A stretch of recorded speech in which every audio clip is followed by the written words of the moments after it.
Yo les potes, c'est Isenroll. Du coup, on se retrouve pour une toute nouvelle vidéo. Ça va être une vidéo story football. Malheureusement, pas la plus joyeuse, mais du coup, voilà, il faut que je vous en parle. Vous et moi qui aimions le foot, nous devons, pardon, nous remémorer des souvenirs plutôt dramatiques pour ne pas oublier la mémoire des gens qui ont péri dans cet événement. Donc, du coup, voilà, je vais vous promettre. Alors, la vidéo sera coupée en deux parties. Première partie, je vais vous contextualiser le pourquoi du comment. Et la deuxième partie, je vais vous expliquer, en gros, qu'est-ce qui s'est passé ce jour-là. Donc, je vais vous parler du drame du Heysel qui s'est déroulé le 29 mai 1985 à Bruges pour la finale des clubs champions. Mais avant toute chose, pour contextualiser le truc, si vous voulez, la Roma a affronté Liverpool l'année précédente en 1984 pour la finale de de la Ligue des Champions. Finale des clubs champions, mais c'est actuellement la Ligue des Champions. Du coup, voilà, qu'est-ce qui s'est passé? C'est qu'en fait, il y a eu une attaque de supporters italiens qui étaient venus en nombre avec d'autres supporters d'autres clubs italiens pour attaquer. En gros, il y a eu une bagarre à l'intérieur du stade, etc. Mais ça, c'est pas. À l'époque, enfin en 84, on a réussi à faire attention. Il n'y a pas eu trop de problèmes par rapport à ça. Par contre, voilà, du coup, Liverpool rejoue contre la Roma en demi-finale de la Ligue des Champions 1985 et cette fois-ci se venge en gagnant le match et en se hissant en finale de la finale des clubs champions en 1985 où elle va rencontrer un autre club italien qui est la Juventus de Turin. Et là, les gars, je vous jure, j'ai vu des images. Attention déjà à ceux qui craignent, je vais vous mettre des images à l'écran au moment où je vous parle. Ça a été vraiment chaotique, dramatique, tout ce que vous voulez. Donc du coup voilà, sachez que si vous craignez des images un peu sales avec du sang, etc., de la mort, vous pouvez pas suivre la fin de la vidéo. Mais du coup voilà. Pour vous contextualiser, on est à 2h30 avant le match.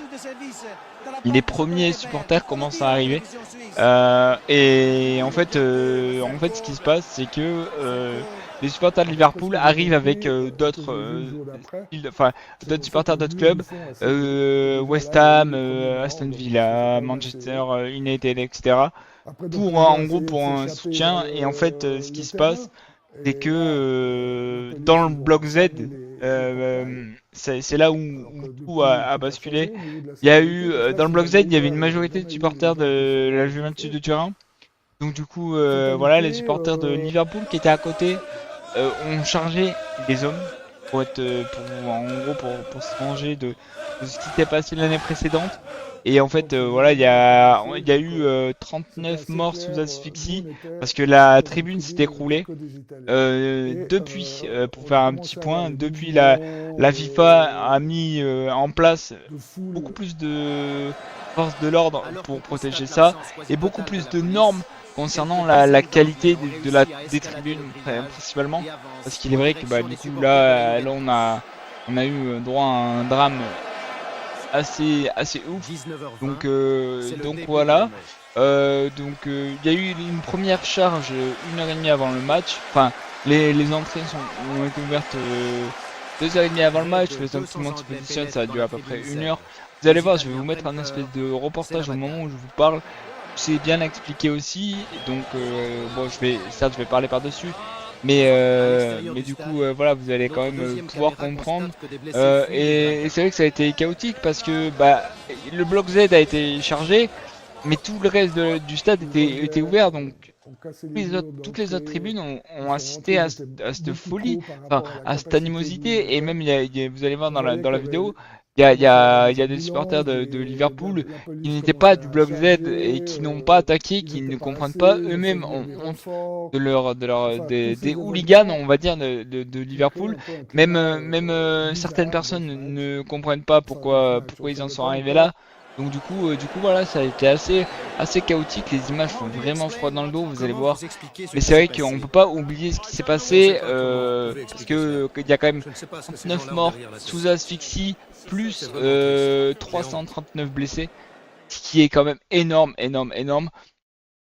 Les forces de l'ordre étaient pas était pas au point, on va dire. Enfin, il y avait beaucoup moins de force de l'ordre parce que bah du coup on s'attendait pas à ce qu'il se passe quelque chose comme ça. Donc voilà. Après, on voit sur les images que il y a des supporters qui essayent de s'échapper. Malheureusement, bah, le temps que qu'ils essayent de sortir des tribunes, bah, ça a été compliqué. Il y en a qui ont fait marcher dessus. Il y a des bagarres, des coups. Enfin, il y a des supporters de la Juve qui ont essayé de rejoindre le stade, le terrain. Il y a quand même des forces de l'ordre qui ont mis des coups de barres télescopiques pour essayer de les calmer. On voit tout ça sur les images. Ce qui est vraiment glaçant, c'est de voir l'animosité d'un tel public. Après, je dis pas les Anglais dans tous les. Maintenant, ça a été répandu dans tous les clubs du monde, dans tous les gros clubs du monde. Il y en a, en France, il y en a, en Angleterre, il y en a encore. Enfin, je veux dire, aux Pays-Bas, il y en a. Enfin, voilà. Mais c'est vrai que ça fait vraiment très très froid dans le dos de voir de telles images où on voit des hommes venir pour se battre et faire mal ou voir tuer les gens.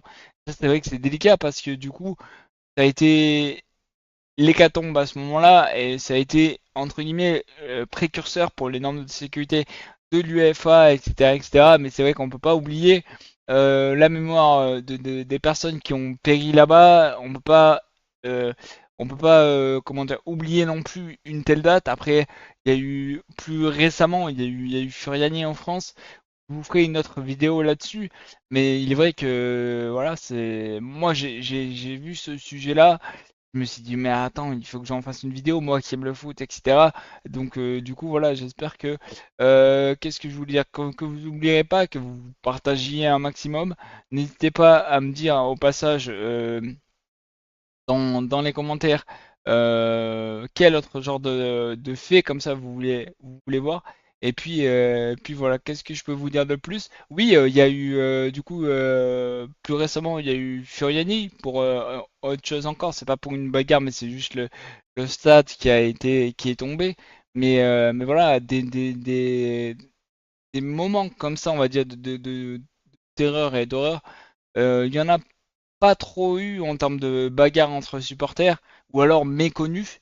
Donc du coup voilà, mais il est vrai que ça fait froid dans le dos parce que les images là avec lesquelles je vais vous laisser et je vous ai mis tout le long au moment où je parlais font vraiment froid dans le dos et je me dis putain mais enfin excusez-moi du terme mais je me dis comment c'est possible qu'il y ait une telle flexibilité de la part des forces de l'ordre, sachant que quand même ça reste une finale de Ligue des Champions et du coup, bah, c'est toujours des matchs à haut risque. Enfin, c'est tout le temps des matchs à haut risque. C'est rare les matchs où maintenant il y a plus, même avant, je pense, où il y a plus de matchs à haut risque. Donc du coup, voilà. Et puis voilà. N'hésitez pas à me dire dans les commentaires quel autre genre de match ou de fait marquant en rapport avec le sport, le foot et d'autres sports vous voulez voir. Et puis voilà. Moi, je vous dis à la prochaine pour une nouvelle vidéo. Tous les potes, c'était